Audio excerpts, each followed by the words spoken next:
Today on Top Shelf Sports, we'll recap the football team's overtime thriller against Eastern Michigan. We'll see if one of our reporters has what it takes to be an NIU gymnast. And we'll find out which student athlete goes above and beyond in this week's Leader of the Pack. Top Shelf Sports starts now.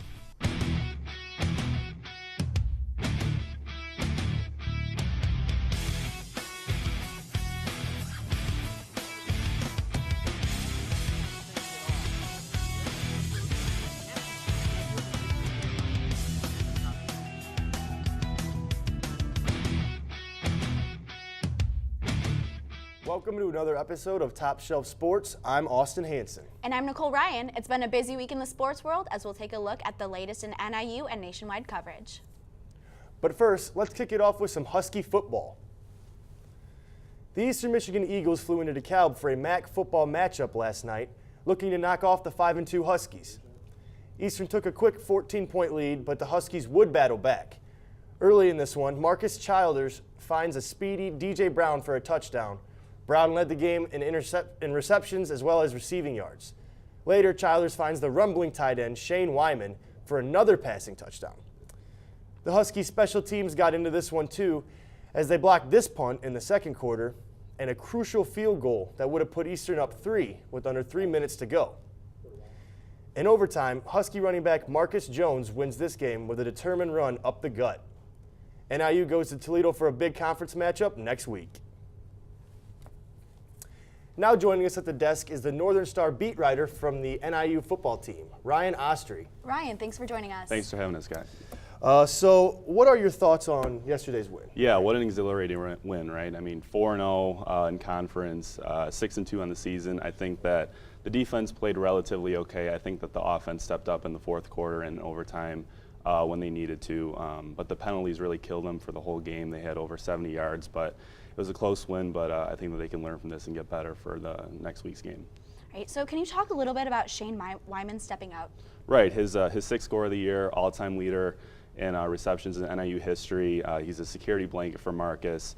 6'4", 250 pounds, great big tight end, very vertical downfield threat. So he's really stepping up when he needs to. So what would you say about the quarterback situation in Childers and in that area? Yeah, it's been kind of a carousel this whole year, right? There's been Ryan Graham, Daniel, Marcus, but I think that Marcus has definitely stepped up in the past couple weeks. He's had no turnovers. He has a very high completion percentage, 2 touchdowns this past game, over 200 yards, and he's really taken the bull by the horns and stepped up as the leader of this team. What are your thoughts on Toledo? 7-1, they lead the conference. I think that they are the biggest threat to NIU for the MAC championship game. They're led by Logan Woodside. He has over 2,300 yards, 19 touchdowns, All-American candidate. So I think this will definitely be the toughest game of the year so far. All right, thank you very much for joining us, Ryan. Thank you for having me. The volleyball team is coming off an upset conference win against the top-seeded Western Michigan University Broncos on Wednesday. NIU got above 500 in the conference play for the first time this season with a 6-5 MAC record. Freshman outside hitter Kaylee Martin had a game-high 26 kills, while freshman outside hitter Jory Radke added 12 kills. NIU has won 3 of its last 4 matchups, and they are hoping to qualify for the MAC championships in November. The Huskies are back at home Saturday against the Miami Redhawks. First serve is set for 7 p.m. The women's cross-country team heads to the MAC championships this weekend. The team is coming off a 5th-place finish at the Illini Open on October 20th. Lead runner Michaela Height led the Huskies with a 16th-place finish in the 5K, while freshman Bryn Bartlett finished 22nd. The Huskies travel to the MAC championship tomorrow in Miami. We were able to speak with cross-country head coach Adrian Myers about the upcoming MAC tournament this weekend. Let's send it over to our reporter Tom Burton, who's with him now in the newest edition of Husky Corner. Thanks, guys. Now we are joined on set by cross-country head coach Adrian Myers, the biggest Husky fan of them all. How you doing, Adrian? Very good. I appreciate you guys having me here today. Not a problem. So what are you guys' thoughts on the season thus far and heading into the MAC tournament this week? Yeah, no, things have gone really well. I would say as expected. We have 10 freshmen on the roster this year. Right now traveling to the championships. Out of the 9 we can travel, 6 are freshmen. So with that said, we're a young team. We're doing a good job of carrying the torch from last year, where our program finished second. So high standards to uphold, and the young group came here with the intentions of doing that. So with the freshman talent, you said that 5 of them are going to be going to the MAC tournament? Correct, yes, 5, yep. So what are your thoughts on kind of like the future of the program after this year, given that you guys have freshman talent now? Yeah, no, I think we've put together a class that over the next 3 years can take a shot at making the national championships, and arguably one of the most talented classes in the Midwest region, one of the best in the country. And they've stepped up immediately. And I challenged them at the beginning of the year to grow up, not in the sense of not believing in Santa Claus anymore, but grow up as in making good decisions. Yep. Cutting every corner you can to get a little bit better by means of eating right, sleeping right, hydrating, just all the little things you got to do to be successful in this sport. So they've taken that charge on and have been very successful so far.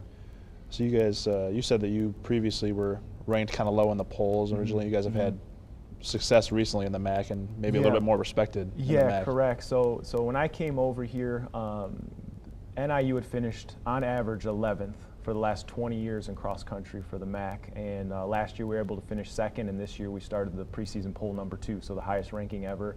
And it's exciting because we graduated half of our top 9 last year and replaced them with freshmen, and we're still doing just as well. So that goes to show that the future's bright for the program. Is there anything about like NIU that makes them different from everybody else, just like in particular to you? Yeah, no, I mean, for me, a lot of it's just that kind of homegrown feel where a lot of the athletes are local, at least within our program and a lot of programs here, a lot of suburban athletes.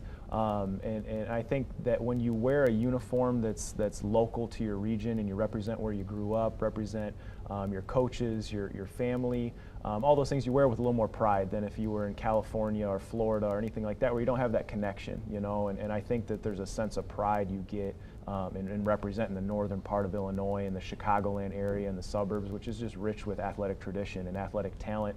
So I think to be a part of that is a pride, a point of pride, and I think they should wear that with a point of pride, and it's exciting to be a part of that.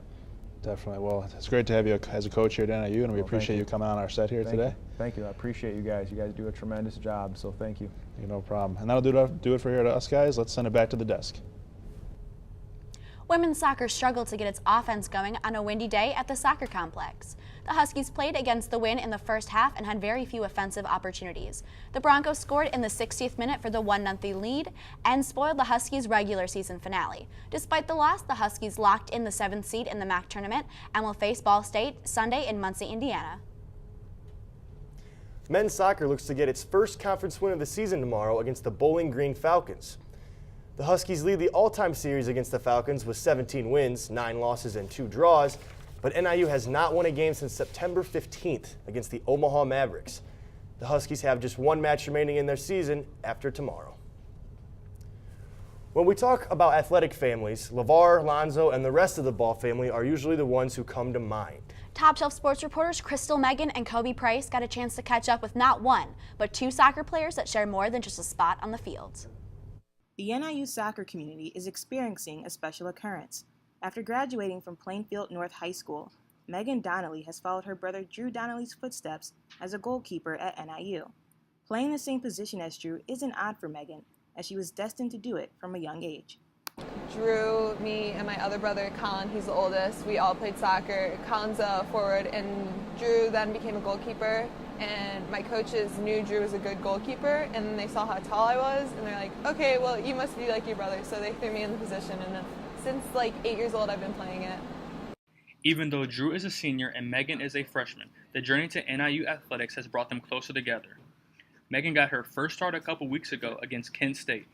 Her talent is prevalent, and Drew has known this for a while. I mean, I think Megan, she has the potential to do incredible things as a soccer player. And I've always loved watching her play because she has so much technical and physical ability as a goalkeeper. I think she could take her game way farther than I could. She has a ton of potential to be an incredible goalie and really make an impact on this program. Their parents didn't see this happening, but it is a welcomed reality. They're happy for their children, remain supportive, and have key pieces of advice for both of them. Can Megan learn from Drew? Probably better study habits. Megan brings the more social side out in Drew. Yeah. And they make a good complement each other. They make a good team. This is their first and only year that they'll play collegiate soccer together at NIU before Drew graduates. They both have messages that they wanted to send each other.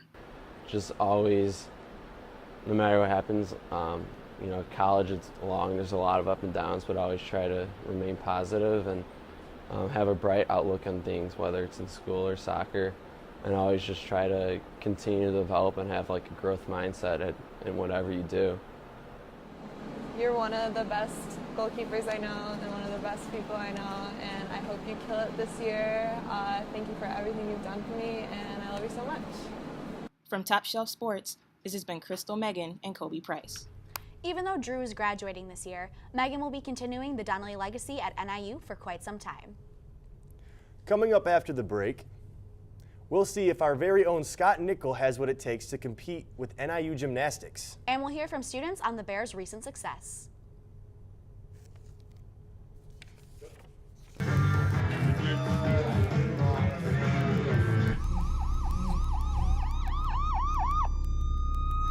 You made this vacation happen, cleverly merging promotions, double points with every purchase, and cross-referencing travel sites. Aloha! If you can ace your vacation, you can do it for retirement. Get on track with tips at aceyourretirement.org.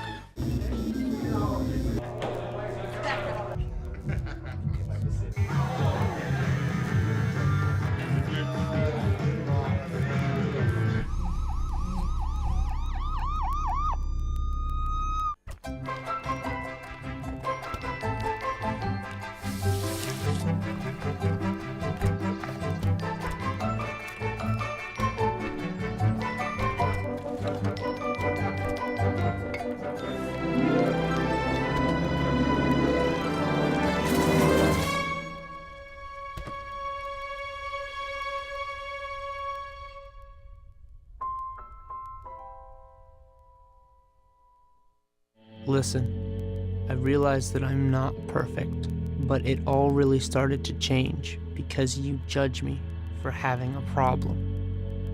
No one is going to know that I need help. I need help.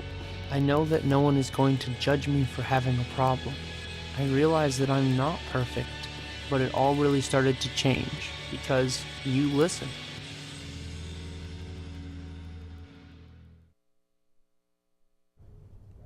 The men's golf team wrapped up play at the Pine Tree Intercollegiate and finished 5th place. Junior Thomas DeMarco and redshirt senior Ju Young Lee led the way with 8th place finishes at 1 over par.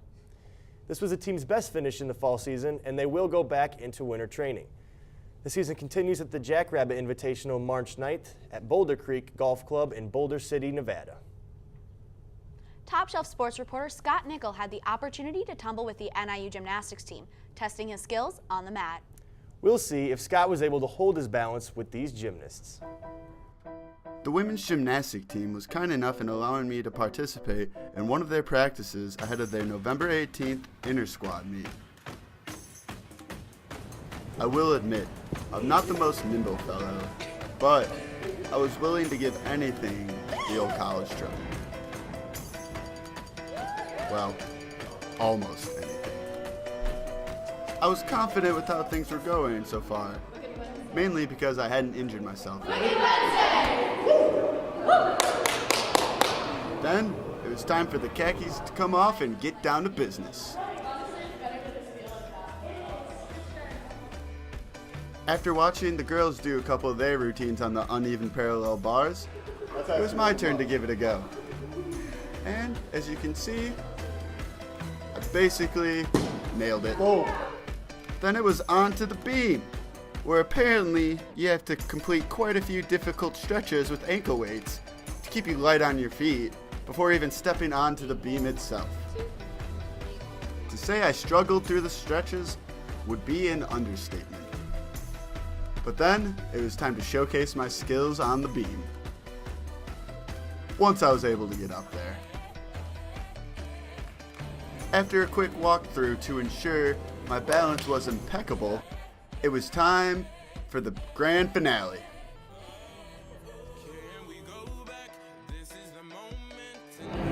Better than expected. For Top Shelf Sports, I'm Scott Nickel. Let's just say Scott probably won't be trying out for gymnastics anytime soon. The wrestling team is hosting the season's first red versus black match on Friday. They're coming off one of their more successful seasons in school history, and they're looking to continue the momentum. Sophomore Brock Hudkins is entering the season as the #1 ranked wrestler in the Mid-American Conference. The first match will be at Iowa State on Saturday, November 4th. The World Series is off to a memorable start. And the NBA, NFL, and NHL seasons are in full swing. We now head to the Sports Hub with Eric Martin, who has more on the latest in national sports.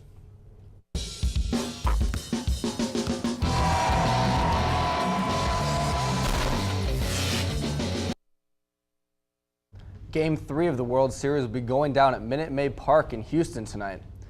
Game 1 was a pitcher's duel, as Clayton Kershaw put to rest any questions of him not being a playoff performer. Dallas Keuchel hung with Kershaw, but made 2 bad pitches, leading to Dodgers home runs from Chris Taylor to lead off the game, and then Justin Turner to put it away. After taking Game 1, the Dodgers had some questionable bullpen strategy in Game 2, leading to a slugfest. A World Series record for home runs led to an extra inning thriller. 8 home runs were smashed between both teams over 11 innings. A 2-run dingер from George Springer put the Astros ahead for good as they took the game 7-6 in 11. Lance McCullers will take the mound for Houston Astros in Game 3, and trade acquisition Yu Darvish will have the ball for LA. Chicago Bulls look to get their first win of the season at the United Center against the Atlanta Hawks last night. Lauri Markkanen came out big as he scored 11 of his 14 points in the second half, including a nasty dunk early in the third quarter. It wasn't done there as Markkanen then drove by Atlanta's Mike Muscala to score a left-handed layup to help the Bulls go up 47-44. Moving to the final 2 minutes where Robin Lopez hit the cutting Justin Holiday, the bullet pass to put Chicago up. With the Bulls being up by 1 with a minute to go, Jerian Grant passed the ball to an open Markkanen, the marksman, for a clutch 3-pointer to put away the game as Chicago wins 91-86. Chicago Blackhawks took their first ever franchise trip to Vegas to face off against the Las Vegas Golden Knights. Early in the first, while shorthanded, John Hayden steals the puck off of an aggressive forecheck, skates down and squeezes it through the goalie for the first goal of the game. 30 seconds later, while on the same power play, Colin Miller sends a pass along the blue line to William Karlsson, who blasts a rocket past Crawford to tie the game a couple minutes later. Thomas Nosek skates down and fires a shot at Crawford. The puck unluckily bounces off his shoulder and slowly slides into the goal to give the Knights the lead. Moving on to the last minutes of the second, with Nosek now working the puck behind the net, will eventually find Pierre-Edouard Bellemare camping out between the dots and puts Vegas up by 2. Moving on to the third, the Golden Knights are on a power play again.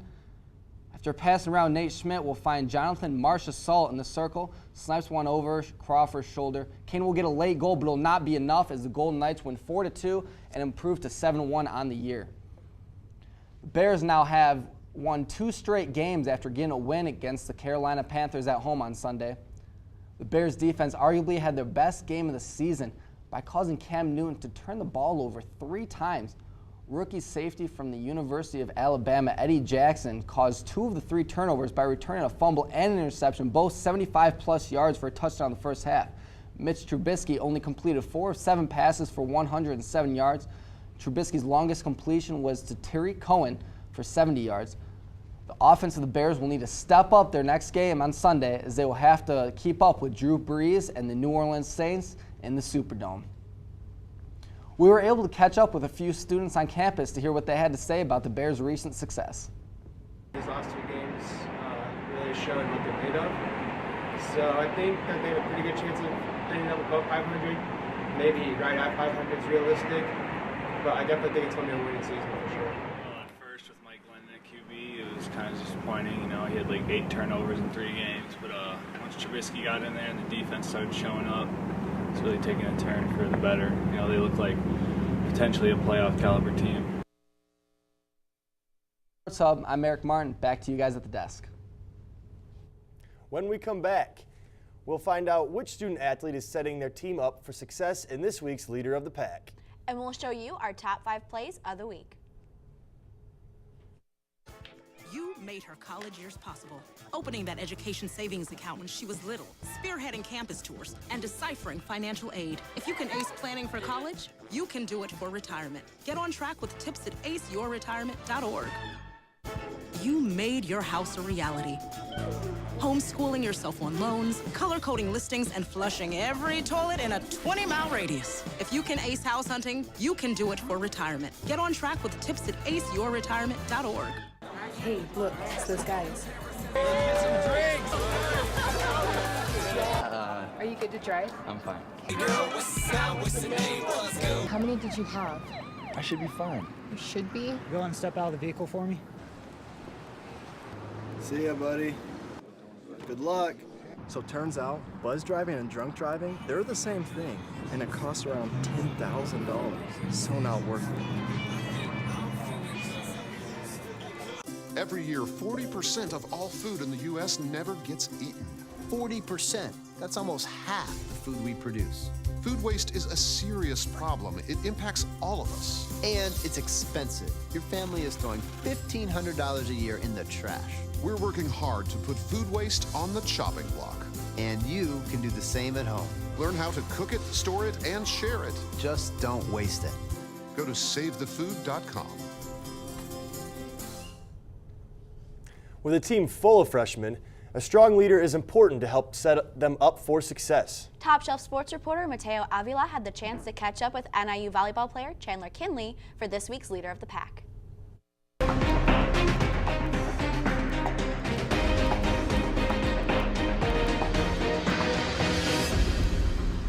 NIU senior setter Chandler Kinley has taken on a leadership role with the volleyball team this season after helping them win the MAC championship last year. The volleyball team underwent some changes during the offseason and added 6 freshmen to the roster. Through last season's championship success, as well as her veteran presence, Chandler has gained a solid understanding of what leadership is to her. For the sport of volleyball, I think my definition of a leader is someone who can get all 14 of our players, so our whole team on the same page before the game and then keep us on the same page throughout the game. A lot of people look for a leader just because we need control of the court at some aspect, so just having control of everything that's going on and trying to help all my teammates out at the same time. At the setter position, Chandler is the coach on the floor, and she uses that to not only motivate her teammates and help keep them focused, but to be vocal with them by taking tips from head coach Ray Gooden and expressing those key points throughout the game. Our setter is our quarterback, and so she's the one where a lot of things go through her. She has the most number of contacts when we play on the volleyball court. So the more in tune we are with each other, the more in tune she can be with the rest of the team. After early season struggles, the volleyball team has picked up their play late in the season as they make a playoff push. Some reasoning for the team's turnaround was Chandler's emphasis on team bonding and friendship to help build some team chemistry with all the new faces.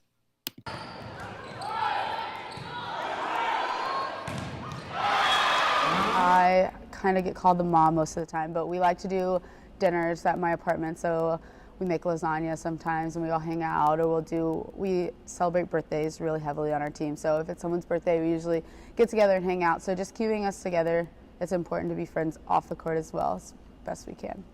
Chandler's experience, as well as her commitment to her team both on and off the volleyball court, leave her as this week's Leader of the Pack. For NTC News, I'm Mateo Avila. Chandler also demonstrates excellence in the classroom, as she, along with NIU quarterback Marcus Childers, were named NIU Scholar Athletes of the Week. The top 2 U.S. MMA promotions both hosted fights last Saturday. And the UFC has one more upcoming this weekend. Adam Carr takes it down in this week's MMA discussion. After a few slow weeks of MMA, the action has been picking up recently. Let's not waste any more time and jump right into the cage. Donald Cowboy Cerrone was the clear favorite when taking on Darren Till, but it didn't take long to realize that the bookies were wrong. Cerrone, long known to be a slow starter, was tagged early and often out of the gate by Till. After a big elbow strike, Cerrone would turtle up, and the Swede continued to unload until the referee stepped in. Till takes the TKO, and all signs point to the next step being a fight against Platinum Mike Perry, as the two men have been trading words online and in person for weeks now. Jumping back to Bellator, Gegard Mousasi's debut is in the books. Alexander Shlemenko quickly closed the right eye of Mousasi, forcing the Dreamcatcher to rely much more heavily on his ground game, and for the first 2 rounds he was able to do just that. By the third, however, Shlemenko was able to stuff some shots and land strikes on the vision-impaired Mousasi. The fight really came down to who won the first, and the judges gave it to the debuting Armenian assassin.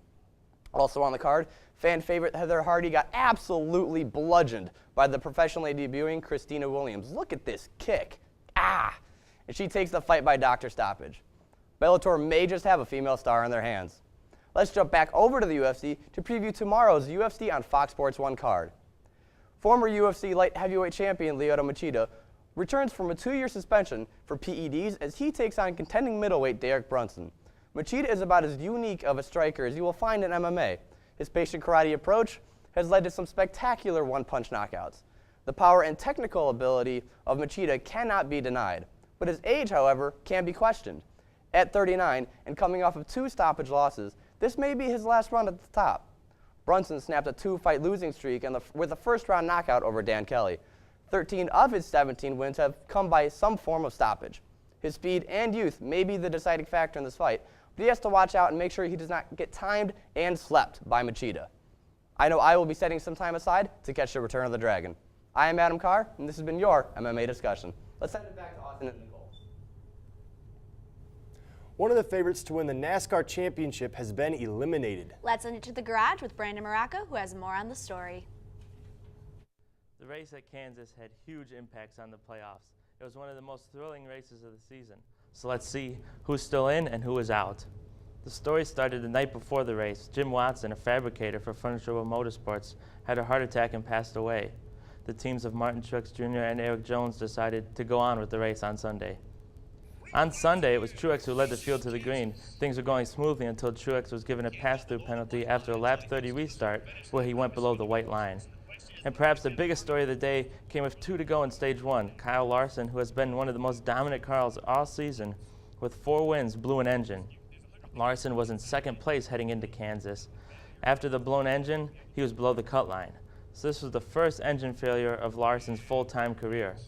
Fast forward to stage 3, the man sitting on the bubble, Jimmy Johnson, spins but doesn't hit anything. The team surfaced the car, and then soon after the restart, Johnson spun again. He hit the wall, but not hard enough to do any real damage.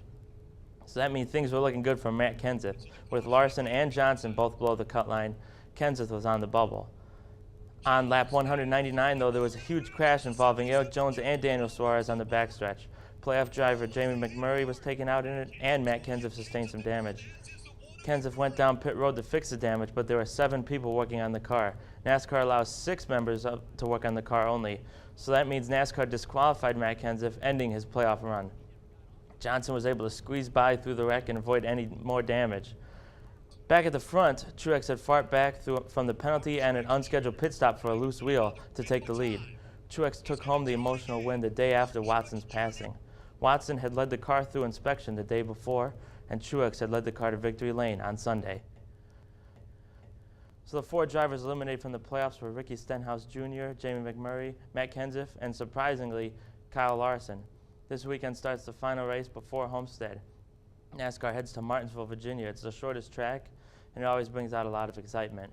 Look for Kyle Busch to do good here. He almost won in the spring. He wants to punch his ticket to Miami. And as we saw this weekend, you can never count out 7-time champion Jimmy Johnson, who has listed this as a must-win. And as always, anything can happen. As we saw with Larson being eliminated, you're never safe unless you actually win. So from the garage, I'm Brandon Morocco. Let's send it back to the desk. Thanks, Brandon. I don't know about you, Austin, but I'm so excited for my favorite part of the show. Oh, yeah. Let's send it over to David Sivia for insight on fantasy football and, of course, the top 5 plays of the week. Thanks, guys. Thanks for having me. In Week 8 of the NFL season, I know you're looking for some fantasy tips, and I got them for you. The quarterback this week to look out for is the red-hot Carson Wentz. The second-year QB has been untouchable this year and is looking to keep it going against the San Francisco 49ers. Expect a huge game from Wentz. The running back that you want to take a lock in on this week is Jordan Howard for the Chicago Bears. Since Mitch Trubisky has taken over as starting quarterback, the Bears have ran Jordan Howard 80 times since getting the starting nod. So John Fox, head coach of the Chicago Bears, will give Howard a heavy workload to help take the pressure off their rookie quarterback. Finally, the wide receiver looking to have a huge week is A.J. Green of the Cincinnati Bengals. Green has had a favorable matchup going into this week against the suspect Indianapolis Colts rush defense. Look for a huge week from A.J. Green and the Cincinnati Bengals as a whole. And from there, we're going to go into the top 5 plays of the week. So let's get this stuff started. There was a lot of plays here, so here are the eye-popping, spectacular plays of the last 7 days. At number 5, we stay here at NIU for defensive end Sutton Smith, who must be hungry as Smith gobbles up the Bowling Green State running back and takes the strip back for 6. Smith is adding to his impressive All-American campaign. At number 4, we go to the NFL, where Matt Moore throws it up to Kenny Stills, who just tries to burn his defender. Stills bobbles, and comes down with it. Although the ruling on the field was incomplete, a challenge overturned it, and Stills got the reception. At number 3, we go to Philadelphia, where quarterback Carson Wentz is waiting for the snap. He takes it, and he feels the pressure right away as the Washington Redskins defensive line gets to him in a hurry. But this is where you wrap up, you make sure he's down, which they don't. He scrambles for a 15-yard completion and the first down. Wentz with the best Houdini impression he has. Now we go to UCLA running back Bolu Olorunnifunmi, climbs the ladder and the Oregon defender to get his way into the end zone. Bolu showing off his bunnies. And at number 1, we go to the NBA as rookie Jordan Bell goes off the glass to himself for the thunderous slam. Bell was also fouled on the play. The Rook did it so well that it brought all the All-Stars to their feet, even got Kevin Durant's jaw to drop. So that's all I got for you guys today. I'm going to send it back over to the desk. Thanks for joining us, and always go Huskies. Wow, what a dunk by the Rook. You're a huge Warriors fan, aren't you? Oh, huge. It was beautiful. Top Shelf Sports is produced and directed by students here at Northern Illinois University. For more on Top Shelf Sports, like us up and look us on Facebook. Be on the lookout for our various podcasts on SoundCloud. And you can also check out our Twitter site at @TopShelf_NIU to keep up with the latest sports content. We want to thank you all for joining us. And as always, Go Huskies!